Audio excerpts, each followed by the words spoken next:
You know Wally Wingert, he's one of the best and busiest voiceover artists working today.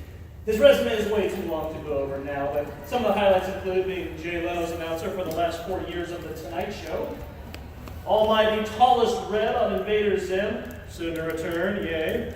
John Arbuckle on Garfield, Renji on Bleach, Cubot on Sonic Boom, Ant-Man on Avengers Earth Fighting Heroes, and 2 iterations of the Riddler. One in the Arkham games and the other is the iconic Batman 66 Riddler as portrayed by the legendary Frank Gorshin in Batman Return to the Cape Crusaders and Batman vs. Two-Face. Wally was recently seen in front of the camera as the Del Rocker. Perhaps you saw this. I did not pay him to wear that. Side note. And some of you might have heard him providing useful information if you flew on American Airlines to get to San Diego, or just called him because you like the sound of the guy's voice when you get their automated system. So anyway, what many of you don't know about Wally is that he's an expert on retro pop culture, a cartoon historian, and he is in all likelihood the originator of what is now known as cosplay. Please welcome the godfather of cosplay, Wally Wingert. The godfather of cosplay moniker was purely humorous. I'm sure there was other people doing it before me, but this is my website homepage, wallyontheweb.com, which is some of the characters I've done when I used to like to play dress up a lot. I don't do that so much anymore, but there's just some of the fun characters that I've done in movies and cosplay and TV shows and different things. So Scott Sebring put that together, my webmaster, kind of a Sergeant Pepper-esque kind of thing. But it all started, my affectation for wanting to dress up. Now, Where did this all start? Where did you do this? Oh, by the way, we're not doing a Q&A, so if you just have a question during the whole thing, just shout it out or whatever. It's very informal. I grew up in South Dakota, which that will predicate this whole thing in that it was a very how do I say this nicely? It just wasn't a good inspirational place to grow up doing what I wanted to do. If you were really into farming or sports or that kind of stuff, you're golden. But it wasn't conducive necessarily to dressing up and chasing girls around the neighborhood with rubber fangs and a cape.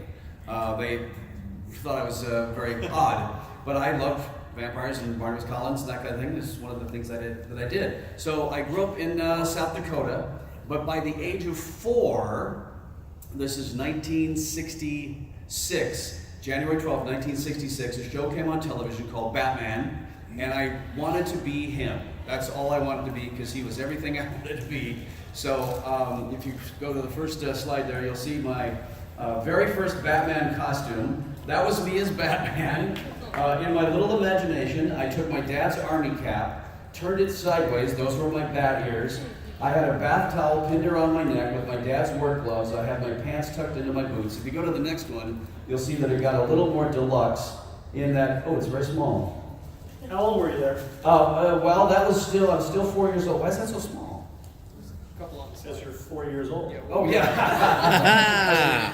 So, well, you can kind of see there that I did add a little pin back button. That was my bat insignia, even though it wasn't a bat, but in my little mind it was. So, again, bath towel, safety pin around my neck, and I was Batman. Now, on my 5th birthday, May of 1966, I got this for my birthday, a deluxe Ben Cooper cape and mask set with a Batman t-shirt. You see my little utility belt there. And I had conned, through my 5-year-old ability of salesmanship, I conned my friend Galen Albers into having his mom make him a Yellow Robin cape with a mask. So he was my first Robin, Galen Albers, in Sioux Falls, South Dakota. So that was my 5th birthday present right there. So then, as I grew up, I started developing an affectation for monsters. This is what really got me beat up when I was a kid. You can see the circles around my eyes. That's not makeup, that's actual black eyes. No, I'm kidding. So I love famous monsters. You can tell I just bought this hat downstairs. And I would read the magazines, and I'd go to a little grocery store, pick up the magazine whenever I could, and I'd look at all the great photos in there, and I wanted to dress up as the Frankenstein monster. So I would get into my mom's makeup kit and dig out all kinds of stuff, and then draw like red circles around my hands as scars. So what you see on my head there is my mom's swim cap. You know, when women didn't want to get their hair wet, they put on a rubber cap and they do their laps. That's my mom's. Thankfully, it was kind of yellowish green already. So that was my mom's swim cap, and I said, how am I going to make it flat? Well, they used to sell coffee in big coffee cans. So I took off the plastic lid. I said, this is great. So I put it on top of the thing, and I put it on my head and made it flat, and then I got some of that Halloween hair that you could get at Woolworths for about 98 cents, and I scotch taped it to the rubber mat. And it didn't stay on very long, but it looked really cool for photos, and as you can tell by the decoration there, it was right around Halloween. Don't you love those old retro decorations, the old scarecrow and the black cat? So that was my one of my Frankenstein. Then I started getting even more deluxe with the next Frankenstein. There I got that, and I really started getting into character with the closed eyes and the whole thing. You see the scar on the cheek. How old are you here? That I'm probably about 11, I'm guessing. But my affectation for monsters just has never ceased. I've always loved the classic monsters. And then I really got into Planet of the Apes. None of you are probably old enough here to remember the Ape-O-Rama. Back in the early 70s, no, this is about 74, 75, after all the Planet of the Apes movies had come out, all 5 of them. They had an Ape-O-Rama where they played Planet of the Apes, Beneath the Planet of the Apes, Escape from the Planet of the Apes, Conquest of the Planet of the Apes, and Battle for the Planet of the Apes, all in one day. It was like a 12, 13-hour ordeal. Jeff? Logan? Yeah. Were you in the movie theater business back then? We were in it, but yeah, we didn't run it. You didn't run it? Oh, at the Orpheum Theater in Aberdeen, and I remember, we didn't want to do the whole day, but we got there toward the end of Beneath the Planet of the Apes, and then we stayed for the other ones, my friend Bob Japs and I. And we remember how interesting it was that they had advertised, come to the Ape-O-Rama, and there was a gorilla, pointing, and it says, we want you for the Ape-O-Rama. And we thought, they're selling hot dogs at a movie theater. That's awesome. We're going to get hot dogs. Because all they sold was ice cream, candy, and popcorn and soda at the time. No actual real food, hot dogs. But it was awesome that we could have hot dogs at a movie theater. So my dad drove us down there on a cold winter day. So what I did there was I couldn't figure out how to make the ape muzzle. So I took silly putty, like 3 or 4 eggs of silly putty, molded them all together, and I molded an ape muzzle, and I said, Mom, you got to take this picture really fast because it starts to fall with gravity. So as you can see, my muzzle is starting to fall there, but she took it luckily really fast before it turned into muck. But so that was my Planet of the Apes. There's the other one. Then I got her to take a color picture of me as Cornelius. Of course, I didn't have much of a costume at the time, but I knew that there was olive green in it, and so I found an olive green shirt, again with the Halloween hair. So that was my silly putty ape. How are you learning what these things look like? Because there's no internet to go on. How did you? Famous Monsters magazine. Okay. Yeah, that was the Bible for all of that stuff. And I actually took a Famous Monsters magazine, which back then all the pictures were in black and white. And I had a red felt tip pen, and I went through everything that looked like it would be bloody. And I marked it in red. I still have it. So the Frankenstein's like scars red, there's another thing that's red. So I wanted some kind of color in it, so I just kind of added my own. So then I got into Dark Shadows.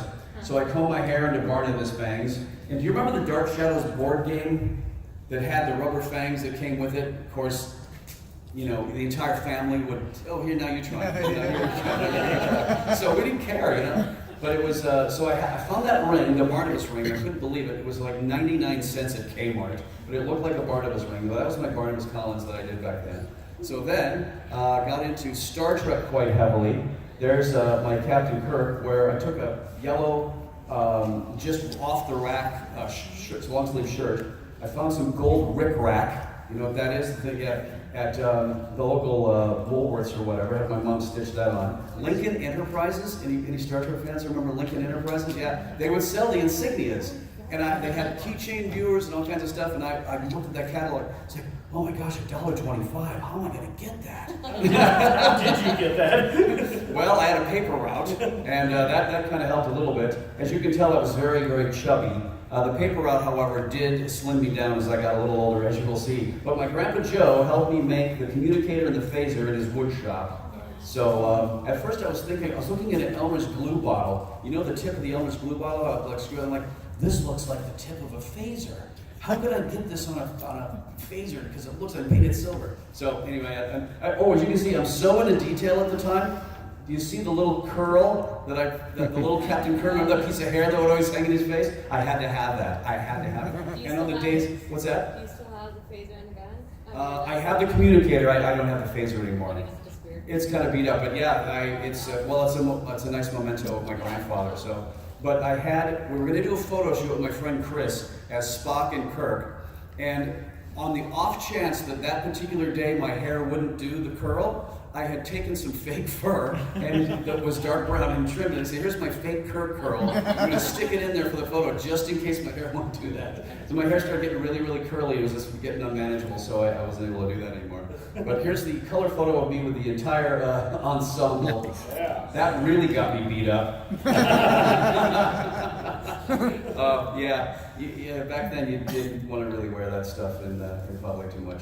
But my mom was really great in putting the black, collar on it. She, sewed a little bit. She wasn't a master seamstress like Diana here, but she was fairly adept at putting this stuff together, and you'll see where I really tapped her abilities later. How were you getting the colors right? So were you watching this on black and white TV, or how were you getting the colors? No, my friend Blake across the street had a color TV, so at 5 o'clock they'd run Star Trek in syndication, so we'd watch that at 5 o'clock, and at 6 we'd go downstairs to his basement and then play Star Trek, and then at like 6:30 it was dinner time, so I'd have to go back home. No, it was 4 o'clock Star Trek to 5 to 5:30 we played Star Trek in his basement. We had a whole transporter room set up, and a whole bridge set up. It was awesome. And I remember when I was playing Spock one day, I took a burnt match.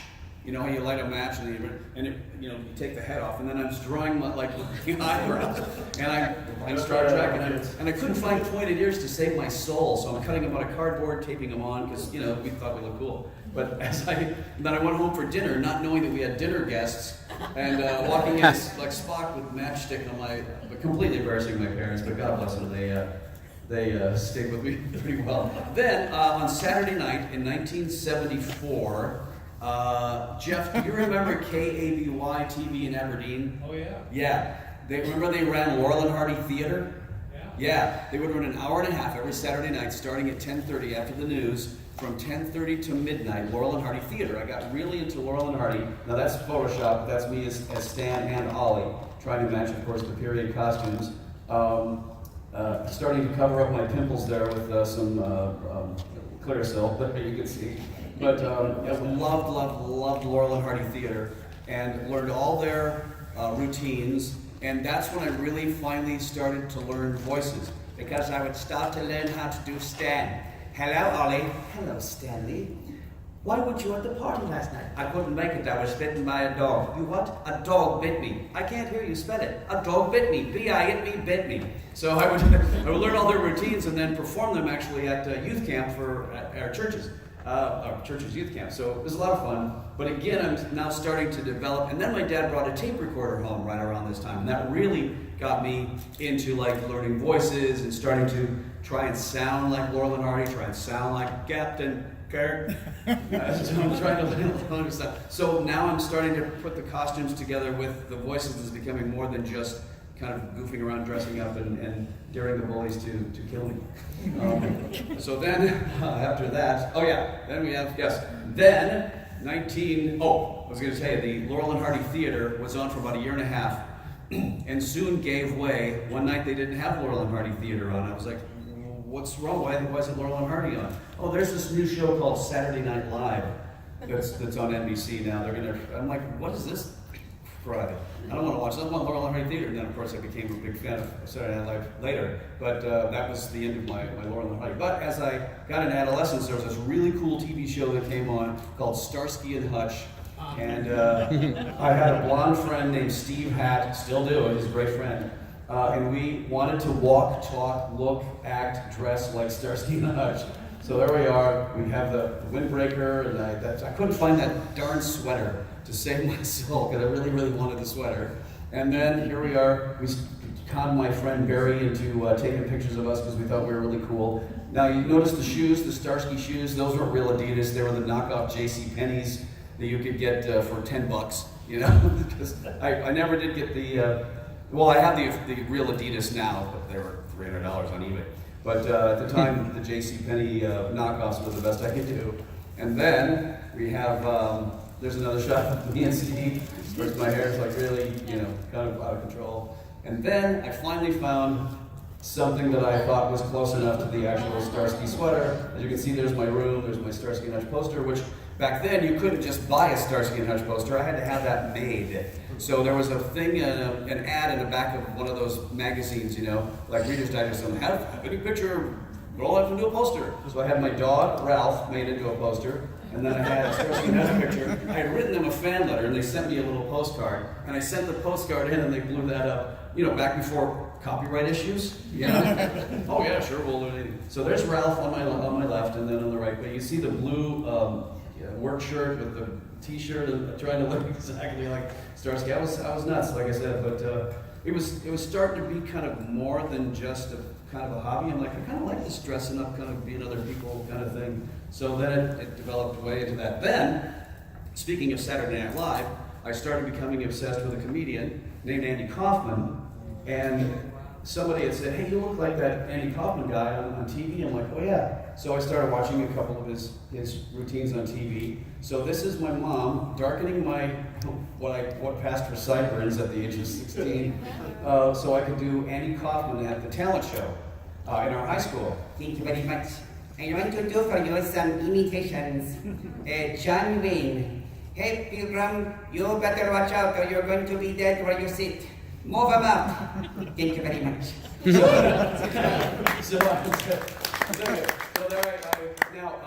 I sent a picture, that black and white picture that you see there, to Andy Kaufman, care of NBC. At the time he was on Van Dyke and Company, which was a summer replacement series.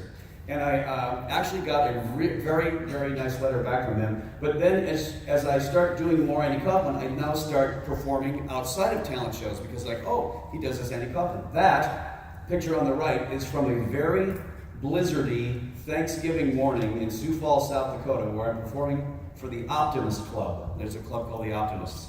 And they had me come do an Andy Kaufman routine. My dad drove me through piles and piles of snow so I could go and do that gig as Andy Kaufman, and he even like took the pictures. My folks were very, very, very supportive all through this whole thing.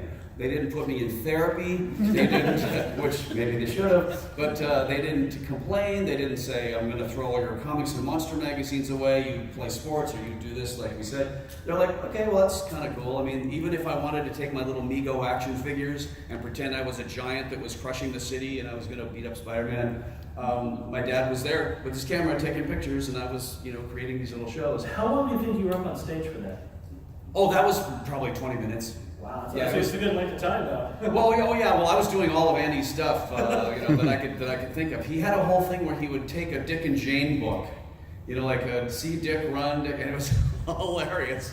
See, I'm learning to be citizen. I want to learn to read. Can I read for you? People, yeah, okay, all right. And they don't know what the book is. It's not Marxist. Oh look, see Dick run fast. Jane say, hey Dick, You know, and people are like, he's reading a Dick and Jane book. This is so weird and random, which is what I liked about Andy Kaufman. It was just you never knew what he was going to do. So anyway, as I sent that picture to Andy, it took me a couple of times, but eventually he did write back a very nice handwritten letter from Andy Kaufman saying, where'd you get a great Elvis suit? Think it's good you're starting your act so young. And you know, it's still on my wall framed next to a signed picture that he sent me, which there it is right there. Didn't his girlfriend mention something to you about how unusual it was for him to write back to certain fans? Well, yes, Andy apparently would only write back to female fans. He didn't really care about male fans. But because I think in the letter I challenged him, I said, why did you break character on The Tonight Show? Because he, at one point, it was the talk of the school, I remember, he was on The Tonight Show. And all we had ever seen of Andy Kaufman up to that point was this voice. We thought that it was him. And he goes, thank you very much. And people are like, hey.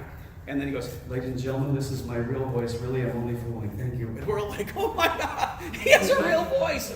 So I said, why did you break character? And he says in the letter, I broke character because there are other characters that I want to start doing. So it was his indication that he was going to move on with Tony Clifton and the wrestler and some of the other characters. I was like, wow, that just blew my mind. But I learned so much from watching him. It's like, oh, characters, that's a good idea. That's what I want to do. I want to dress up like all these different things. So that's still on my wall at home. And of course, the Elvis suit to which he's referring is a suit that I put together with a white denim jacket. The neighbor lady put the collar on it. I got a pair of white Sedgefield jeans. Anybody remember Sedgies? Sedgefield? Sedge? No, I'm old. Okay. And I made the belt, and my mom helped to sew on some of the stuff, but all the studs and everything I put on myself. Because I got one of those Ronco rhinestone and stud setters that you can get where you have everything on. And I'm like, this is stupid. So I just took like a nickel and I poked the thing through where I wanted, bend the prongs over, and move on. And yeah, a lot of band-aids later, a lot of pricked fingers. Yeah. How old are you here? This is 16. This was, and I remember this date. This is February 9th, 1978. We had been working on, because the first talent show where I did Andy Kaufman, everybody says, well, we wanted to see you do Elvis. I'm like, well, there wasn't really time, but maybe we'll do it next year. So from February of 1977 to February of 1978, we've been working on this Elvis act. Now we were going to do it like Andy, like, oh, you can almost stir me when I catch my breath. Under much air. We were going to goof on it. We're going to do it funny. Well, halfway through the year, Elvis dies. And we're like, we cannot goof on Elvis, it's too soon. So we did a 10-piece band. I found every musician that I knew of in school, and they all wanted to do the Elvis act. It was 3 girl backup singers, 2 trumpets, 2 trombones, lead guitar, rhythm guitar, bass guitar, drums, a scarf guy to just put my scarves on. We said, we have to do it. And luckily, in June 22nd, 1977, I saw Elvis perform in Sioux Falls. I was there. It's because it was my research. I wanted to see Elvis perform. And then, of course, 2 months later, he passed away. We had no idea. But that was February 9th, 1978, literally 6 months after he had passed away. And we did a fully serious tribute to Elvis with no goofing or anything. The smile on that guy's face is priceless. Well, strangely enough, that's my friend Bob's dad. And Bob played trombone in the band, Bob's father has long since passed away. But that's one of Bob's favorite pictures of his dad, because he just looks so shocked. Look at that, I love the little girl's face in the back. I mean, this was a high school talent show in Aberdeen, South Dakota. So I'm like, hey, the stuff that used to get me beat up, girls are screaming now. I'm kind of liking this. So that was I sashayed on into constant performing from that moment on, doing a lot of plays and other talent shows and stuff. So that was my Elvis. So at this point, are things getting easier or harder for you when it comes to cosplay, to making these costumes and doing these characters? Well, it was really never easy because there was no internet. There was luckily with Elvis, you had lots of photo magazines, and especially since he had just passed away, you couldn't go to the newsstand without seeing 30 Elvis magazines. So I would buy up all of them with at this time I was working in radio as a DJ, so I had a little more money. But I would buy all the Elvis magazines and lay out all the pictures. Oh, I'd like to do that suit, and I'm looking at trying to figure, okay, he's got a bell-bottom leg, and he's got a pleat in it that goes like that. So I'm trying to figure all this stuff out. There's no other resource materials other than just these magazines or whatever. Some of the stuff that I did there was nothing, just memory or a calendar or some passing photo that was your research material. It's not like anything like today where you go on and, I want to make an animal muppet, and there's a million pictures of animal and close-ups and the nose and how everything works. I was punting a lot of the time on a lot of this. So, but then I moved on from Elvis. She had a comment. Oh yeah. You said you were 16 here, but you were working as a DJ at the radio station. I was, Is that yeah. a story in itself? Well, it is. I won a race. I used to, when my dad brought the tape recorder home, here's a little side story. My dad's favorite TV show of all time was The Tonight Show with Johnny Carson. He was a traveling salesman, so 2 nights of the week, he'd be out traveling somewhere in his territory. But life would stop at 10:30 in the Midwest, and he would put all his work away, and he'd watch The Tonight Show. He loved Johnny Carson and The Tonight Show. He never missed it. So, as part of the sales force that he worked on, they had a little catalog that came out and said, hey, if you sell enough stuff, you get points, and you can redeem the points for this, a pool table, a ping pong table, roller skates, whatever. And so he got a ping pong table, he was a good salesman, and he got all this other stuff. Well, he brought home a little tape recorder. I was like, ooh, I like this. And I absconded with it in my room. I was playing radio DJ. I had a pretty good record collection. I don't think he ever saw the tape recorder again. It was all me, but I was learning how to play radio DJ. So I entered this is Aberdeen, South Dakota, remember, it's not a big city. I entered a contest one summer called the Coca-Cola DJ Contest, where you could be on the air for an hour if you wrote in an essay why you wanted to be a Coca-Cola DJ. So I wrote in, and they called me, and they started throwing all this technical showbiz stuff at me, like, hey, on the contest, we're coming in to record a promo, and the third thing is, promo, what are they saying? I'll just show up, and whatever it is. So I went in, they recorded the promo. Hi, this is Wally Wingert. I'll be the Coca-Cola DJ this Friday at 4 on KABR. So I won the contest. I went in and I had all my stuff printed out, what I wanted to say. Dedications that I wanted to make to friends, records I wanted to play. I had it all prepared. I didn't just show up and go, okay. So the guy who was running the board was the music director at the station. He's like, wow, you're pretty good. Do you want a job? I'm like, sure. So it didn't happen for about a year. I went in and cut some other demos and some other demos and other demos. But I got into a play called Anything Goes as Moonface Martin. He was the gangster, Public Enemy number 13. And his moll was Bonnie, if you remember the play. Well, she was played by a gal named Kathy Solom, whose folks owned KABR. So now, it's all, whatever. So then that summer, I started working as a DJ in about 1976. So by the time, or 1977. So by the time this was going on, I was already 6 months at the station. But yeah, it's unheard of for somebody really in the big city to get into radio that young. So I'm done seeing Elvis. So I stay in radio, but I moved to a bigger city called Sioux Falls, and I'm 19. I see in the newspaper that Adam West is coming to town as part of the World of Wheels show, and he's going to be dressed as Batman. Well, my 4-year-old self is screaming, so I work it out through the radio station that I was going to meet Adam West, and he's sitting there in the lobby. I go in to say hello to him, and he's got his feet up on the counter. He's on the phone. The airline had lost his luggage, which included his Batman suit.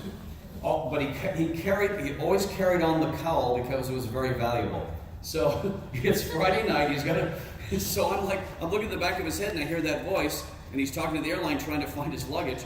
And he turns around, and I'm like Andy Kaufman. And he says, "It's okay. Just tell me I'm your hero." And I said, "I'm your hero. I mean, you're my hero." And we became friends from that moment on. We knew each other for 37 years. He thought I was wacky and funny, and he came down and did a radio interview at the station. But this is the Friday night where he didn't have his bat suit yet. All he had was a sheepskin jacket and his velour shirt, but he had the cowl on, so he thought it was kind of fun. So that's the very first picture I took with Adam. And then the next day, his bat suit showed up, and there he is in the full on Batman. And I remember the reason I'm beaming so much is the thing he said before that photo was taken was, "Put her there, Robin."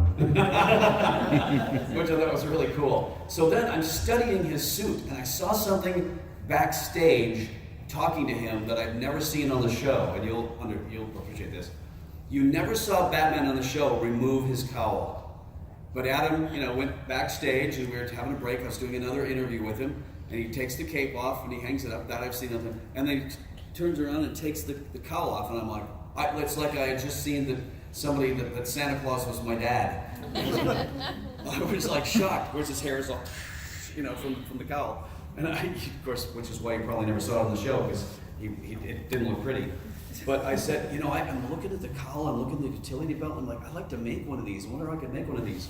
So a year later, I start researching on how to make this, using my memories of what I saw with him in costume, and then a few other minuscule reference photos. There was an HBO special that was on at the time about the 60s, and in the opening, they showed a bunch of stills of stuff that was going on in the 60s. And I knew that at about 32 seconds into that special, they showed a still of Adam West as Batman. This is the only photo I had other than the Viewmasters. There was no reference materials for any of that stuff. We didn't have a still store or a movie poster store or anything in town.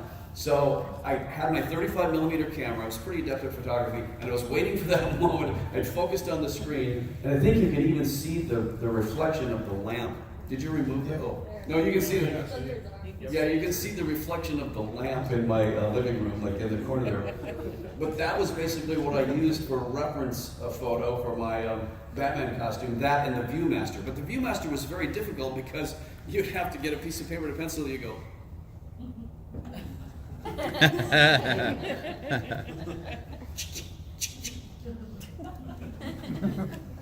Okay, I got it. So it was the cave days of cosplay. But again, in 1980, I didn't know of any conventions. They didn't really. San Diego Comic Con had only been going on itself for 5 years, and it started off with 150 people in a church basement. There wasn't any of this. Nerdism was not embraced yet. So yeah, it was literally the cave days of cosplay. And so people were like, well, why do you want to dress up like Adam West for? I was like, I don't know. It sounds like it's kind of fun. So I contacted my grandma, who was very good at sewing. She was a master seamstress. My mom was pretty good. So the first, go ahead to the next one. The first Batman suit I made was a Halloween mask covered with black satin sewn into a neoprene scuba hood. Why they were selling scuba hoods in Sioux Falls, South Dakota, I still can't quite figure that out. But I found a neoprene scuba hood and had my mom sew the mask in. My grandma sewed the cape, sewed the gloves. I made the utility belt, and I thought, okay, well, now we're rocking. This is pretty good. I found some black rubber English riding boots, riding boots in South Dakota, obviously you can find those anywhere. And I cut them off with the tin snips and covered them with glue and the satin, and I had my suit.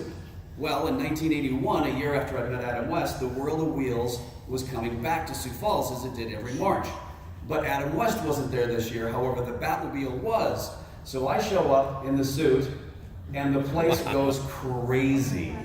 I had never had any exposure to that, but it's like, I just wanted a picture of the Batmobile, that's all I wanted. So I walk in and I said, can I get a picture of the Batmobile? Yeah, come on in! And he picks up the velvet rope and he opens the door of the Batmobile and I'm like, I can get in? Yeah, get in, sit down, get some pictures. And then everybody starts gathering around taking pictures. And I'm like, I don't get it, I'm not Adam West, why are all these people taking pictures? That was my very first public, not performance where it's like an show or anything, cosplay with the Batmobile in 1981 in Sioux Falls, South Dakota at the Sioux Falls Coliseum. So now I'm thinking, well, I want to do more of this because this is really fun. Where do you go? What do you do when there's no organized events to do any of this stuff? So I had to organize my own events. So I called charities, I called children's hospitals, children's wings of hospitals, I called all these different places. Would you like to have Batman show up and say hi to the kids or whatever? So like, yeah, sure. So I would do appearances at shopping malls where I was there just as a sight gag, where you can tell by the pumpkins, I think Batman that day was judging a costume contest or something. And then the next, we did I found a kid in high school named Chris, he's like my little brother. We're still friends to this day. He lives in LA, he's an actor.